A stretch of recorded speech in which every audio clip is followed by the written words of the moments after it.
ভয় পেয়ে গেছিস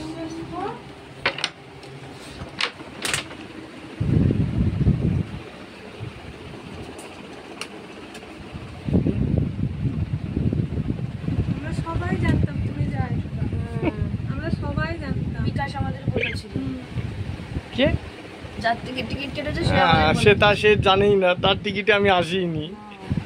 এত রাতে আমি কি তার টিকিটে আসবো?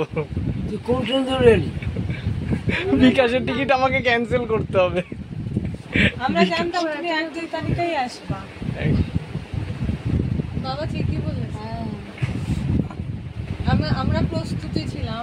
আমি শুধু ভাবছি যে কি গজার কিছু হয়েছে কিনা। ও ফ্লাইট এসেছে, আমি ভয়ে উঠে এসেছি।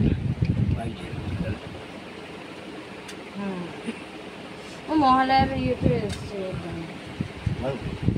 চালা মহালয়াটা চালা, ওখানে এপিএতে চালিয়ে দিয়েছে। আর শিউলি ফুলি কোন আমাদের তো রেডিও না, টিভিতে আমরা ইয়ে করে রেখেছি। বিশ্বাস কর বাছুর ও যখনই বলে